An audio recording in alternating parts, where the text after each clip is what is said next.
Hey, my name is Noah Sieg, and I'm doing my presentation on De La Soul's influence through their album 3 Feet High and Rising.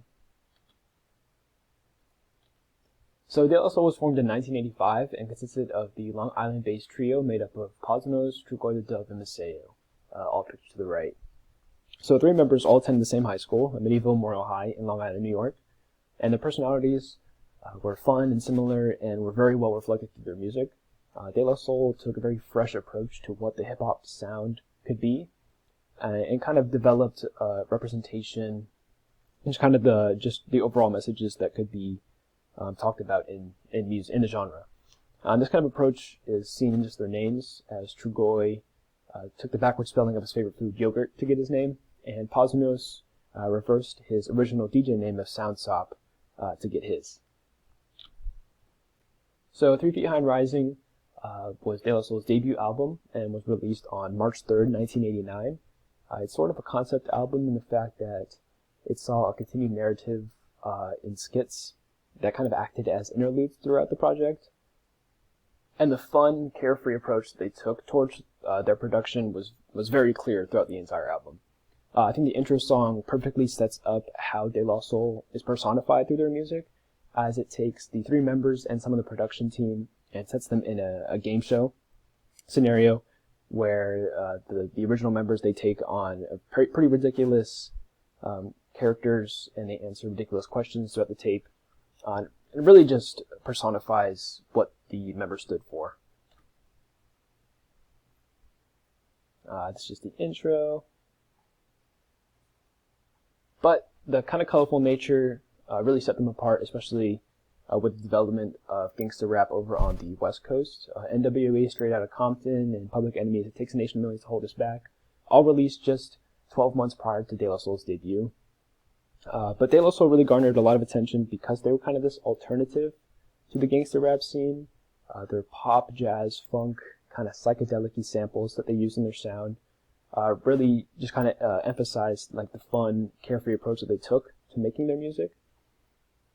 And people were very receptive of this, and 3 Feet High and Rising went gold just a few months after its release. The kind of intense and almost out there selections that they made with their sampling really helped to amplify their music and garner more attention from different audiences. But their sampling in their track Transmitting Live from Mars resulted in a lawsuit by the original artists, the Turtles, and De La Soul had to pay $100,000 to pay the royalty fines. And during this time, the late 80s, hip-hop sampling was still kind of like a developing characteristic for the genre. And this kind of interaction really slowed down production, not just for De La Soul, but just for general hip-hop groups, as now all samples needed to be cleared before production actually was finished.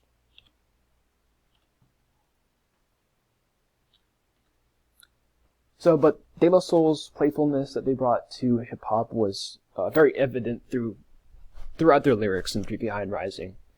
Over on the right, I have just a little bit of track from A Little Bit of Soap. I think this little anecdote perfectly exemplifies what De La Soul stood for. The first little quote talks about how they weren't directly dissing somebody, but still calling them out for smelling bad, and that really wasn't an insult that was being used in rap. So there was a lot of fun to be had in De La Soul's music. And this definitely got the attention of artists and the general audience alike. 3 Feet High and Rising topped the R&B charts at #1 on its release. And the hit record from the album, Me, Myself, and I, also topped the R&B singles chart. But interestingly enough, KRS-One also released one of his albums around the same time frame that 3 Feet High and Rising was. And he went on to say that what he was producing was incomparable to De La Soul. And that kind of respect that they gained with other artists in their genre was very evident, just within their initial debut. So the Native Tongues were also kind of a legacy that De La Soul helped contribute towards. Native Tongues were just a collective of like-minded rap artists that focused on positivity and a similar message De La Soul wanted to promote in the late 80s and early 90s. Other big names like Jungle Brothers, Tribe Called Quest, even Queen Latifah, they helped pioneer that kind of flowerful sound that De La Soul intended to put out. The native tongues were really characterized by open-minded lyrics. They would talk about really anything, personal, social, racial, political, everything. And this kind of relation really attracted audiences, and not just the lyrics, but the kind of presentation it was in. It was fun. The flowerful sound was very clearly transcribed in their music. And I think the Daisy Age also goes on to show what De La Soul stood for in their prime. Daisy Age wasn't exactly a direct movement, more so as kind of just kind of like a system of beliefs that De La Soul wanted to promote, as well as just the Native Tongue Collective.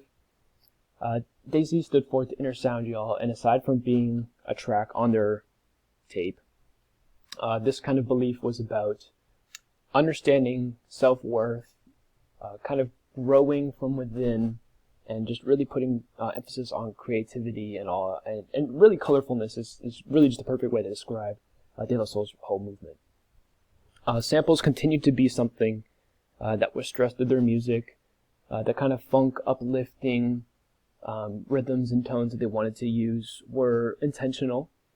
They wanted to bring people positivity, and they really did just that. The kind of neo-hippie sound that they began being affiliated with was something that was nationally recognized, and De La Soul and just Native Tongue Collective members in general were all kind of viewed as, the soft guys in rap. But this was exactly the kind of message that they wanted to promote, so it was a good representation, at least. So continuing on into De La Soul's successive works, the group released De La Soul is Dead, their second album, in 1991. Because of the conflicts that arose with the whole royalty issue with the Turtles in their debut album, not only did the album mark the Daisy Age, or the end of the Daisy Age, it really just kind of took a more, not cynical, but a very darker, grimier tone to kind of what hip-hop represented to them at that time. And of course, this wasn't exactly met with the same success as their debut, just because of the differing message. But at least other members within the Native Tongue Collective continued to push, the positive message that De La Soul helped to provide the foundation for. And Q-Tip of Tribe Called Quest directly mentions how De La Soul implemented their sound as being kind of like the backbone for other groups to build upon. But as they continued to release albums into the 90s, early 2000s, all of their tapes were well received by critics, but weren't, top charters, didn't exactly sell to the highest extent. But they did gain a lot of success when they worked with the Gorillaz in 2006, where they received their first Grammy. Overall, what really defines De La Soul's legacy now is their fight against royalties. Their music is pretty difficult to find on streaming services because of the issues they had with clearing tracks from their albums in the 90s. And then in 2013, De La Soul sent out an email to a bunch of their supporters that basically gave away files to all of their music to sort of retaliate against the lack of control that they had over the distribution of their work. So overall, I think just what De La Soul provided to the hip-hop genre was a more uplifting take on what the sound could represent, what could be said, the messages, and who could really participate in the genre. Long live De La Soul.